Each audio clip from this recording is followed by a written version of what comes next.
কাব ইবনে উজরা রাদিয়াল্লাহু তাআলা থেকে বর্ণিত, রাসূল সাল্লাল্লাহু আলাইহি ওয়াসাল্লাম বলেন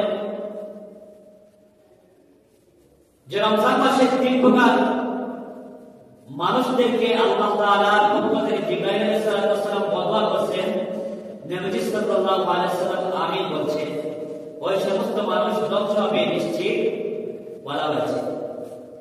এই তিন প্রকারের মানুষের ভিতরে যেন আপনি আমি মুসলমান পুরুষ মহিলা ছোট বড় কেউ যেন না করি।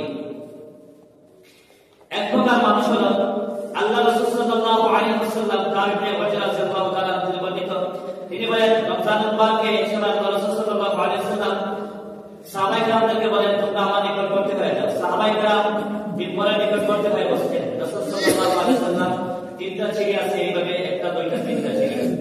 প্রথম সিঁড়িতে পা রাখলেন, বললেন আমিন। দ্বিতীয় সিঁড়িতে পা রাখলেন, বললেন আমিন। তৃতীয় সিঁড়িতে পা রাখলেন, বললেন আমিন।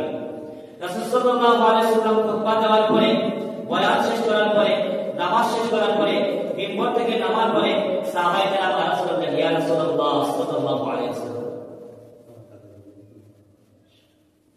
ইয়া রাসূলুল্লাহ সাল্লাল্লাহু আলাইহি ওয়াসাল্লাম, আপনি তো অনেক বয়ান করেছেন, খুতবা দিয়েছেন, নামাজ পড়েছেন, আমরা তো আজকের মতো আপনাকে কোনো সময় দেখি নাই মিম্বরে প্রথম সিঁড়িতে পা রাখার সময় বললেন আমিন, দ্বিতীয় সিঁড়িতে পা রাখার সময় বললেন আমিন, তৃতীয় সিঁড়িতে পা রাখার সময় বললেন আমিন। তার কারণ কি?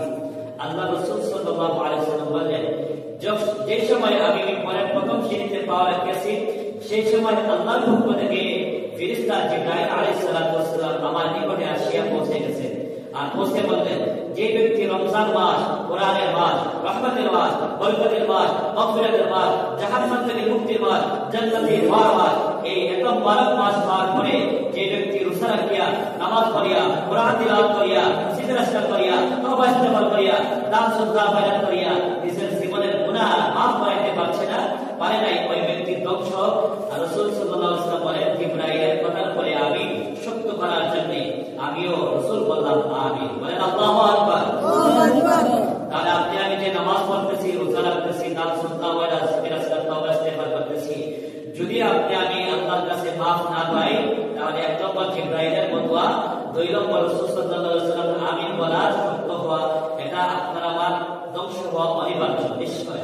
এজন্য আল্লাহ তাআলার নিকটে আমরা সবসময় দোয়া করতাম, যাতে করে আল্লাহ তাআলা আমাদের সবাইকে, আমরা যারা জীবিত আছি, আমাদের নামাজ, রোজা, তিলাওয়াত, দান সদকা ওয়ালা জিকির আজকার সবকিছু কবুল করে, আমরা যারা জীবিত আছি আমাদেরকে যেন মাফ করে দেন, আমাদের মুর্তেদার মুমিন মুসলমান সবাইকে যেন আল্লাহ তাআলা মাফ করে দেন। সবাই বলে আমিন। আমিন।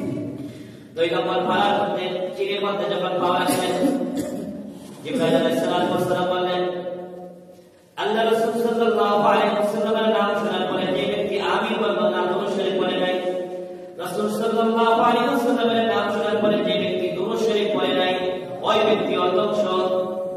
আল্লাহ রাসূল সাল্লাল্লাহু আলাইহি ওয়াসাল্লাম বলেন আমিন।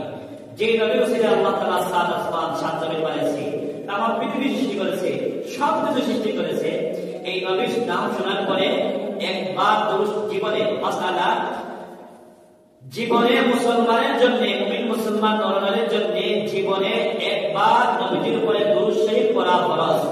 জীবনে একবার দুরূদ শরীফ পড়া কি ফরজ। যদি নবীজির নাম নেওয়া হয় কোনো ওয়াজের মধ্যে, মাহফিলের মধ্যে, বাড়ির মধ্যে, ঘরের মধ্যে, নবীজির নাম শোনার পরে দুরূদ শরীফ একবার পাঠ করা ওয়াজিব। এখন একজন মুসলিমের পরে ওয়াজ করা, মুহাম্মদ সাল্লাল্লাহু আলাইহি ওয়াসাল্লাম, মুহাম্মাদুর রাসূলুল্লাহ, সবাই বলে সাল্লাল্লাহু আলাইহি ওয়াসাল্লাম।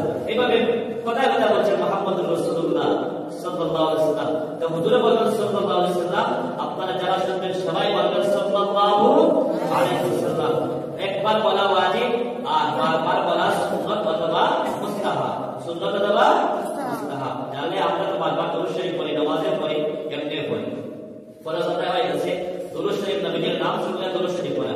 তিন নম্বর বলা হয়েছে, রমজান মাস পাইয়া যে ব্যক্তি রমজান মাসে পাইছে, অথবা নিজের মা বাবা দুইজন জীবিত আছে, অথবা দুইজনের মধ্যে একজন জীবিত আছে, মা বাবা খেদমত করেন নাই, নিজের স্বামী স্ত্রী কত আরামে ঘুমাইতেছে, মজার মজার খাবার আর নতুন নতুন জামা কিনতেছে, ঘরের মধ্যে বৃদ্ধ বাবা আছেন, মা আছেন, একটা নতুন লঙ্গি কেনার সুযোগ হয় নাই, একটা নতুন শাড়ি কেনার সুযোগ হয় নাই, একটা নতুন ছায়া কেনার সুযোগ হয় নাই, একটা ওড়না কেনার সুযোগ হয় নাই, মা বাবার জন্য একটা গেঞ্জি জুতা কেনার সুযোগ হয় নাই।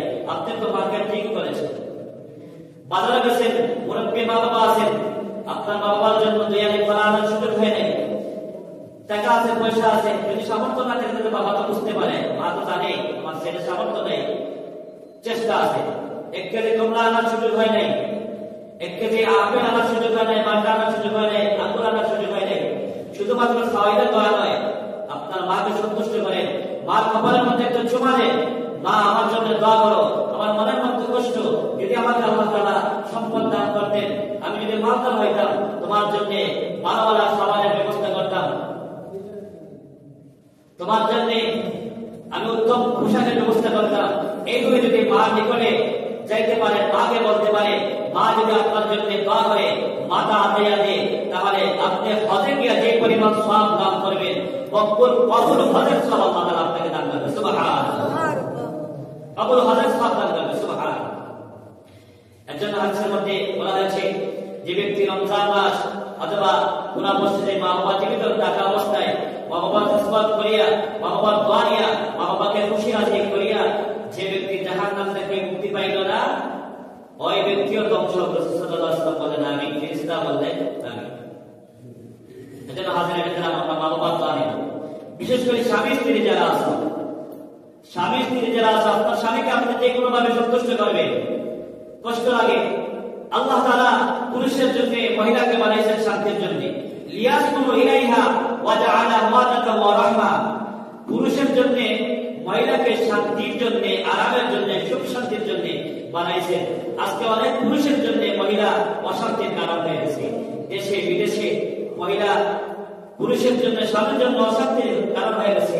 ও মহিলা আল্লাহর বান্দী, আপনি যতই নামাজ পড়েন, আপনি যতই হজ করেন, আপনি যতই রোজা রাখেন, আপনি যতই পর্দা করেন, আপনি যত জিকির আজকার নাম সন্ধ্যা করেন, আপনার স্বামী যদি সন্তুষ্ট না হয়, আপনার স্বামী যদি আপনার ঘরে বসে রাতে সন্তুষ্ট না হয়, আপনার নামাজ দিয়া, আপনার রোজা দিয়া, আপনার হজ যাকাত দান সদকা বায়াত তাওয়াজ ইস্তেগফার দিয়া জাহান্নাম থেকে মুক্তি পাওয়া যাবে না, জান্নাতি হওয়া সম্ভব হবে না। এজন্য আপনার স্বামীকে আপনার সন্তুষ্ট করুন। আর পুরুষ যারা আছে, আপনার মহিলা, আপনার স্ত্রী, আপনার স্ত্রীর উপরে আপনার হক আছে। আপনার স্ত্রীকে যদি আপনি খাবার দ্বারা কষ্ট দেন, পোশাক দ্বারা কষ্ট দেন, জবান দ্বারা কষ্ট দেন, তাহলে আপনার স্ত্রী যদি সাক্ষী না দেয় বলে আমার স্বামী উত্তম স্বামী, আমার স্বামী একজন ভালো পুরুষ, তাহলে আপনিও জান্নাতে যাইতে পারবেন না। শুধুমাত্র মহিলার উপরে দোষ দেওয়া নাই, একজন মহিলা যদি সাক্ষী দেয় যে আমার স্বামী একজন উত্তম পুরুষ, আমার স্বামীর চরিত্র ভালো, আমার স্বামী একজন ভালো মানুষ, তাহলে আল্লাহ তাআলা বলেন, হে ফেরেশতারা দেখো, এই পৃথিবীর মধ্যে স্ত্রী স্বামীকে বীর বলে সাক্ষী দিয়েছে, উত্তম বলে সাক্ষী দিয়েছে, ভালো বলে সাক্ষী দিয়েছে, আমি আল্লাহ কবুল করে নিলাম, আমার বান্দার জিন্দেগি গুনাহ মাফ করে দিলাম, আমার বান্দাকে জাহান্নাম থেকে মুক্তি দিলাম, আমার বান্দাকে জান্নাত হিসেবে কবুল করে নিলাম। সুবহানাল্লাহ। সম্পর্ক স্বামী স্ত্রীর মধ্যে সম্পর্ক রাখা। মুআজ্জাজ হাজিরিন কিরাম, আল্লাহ তাআলা আমাদেরকে সবাইকে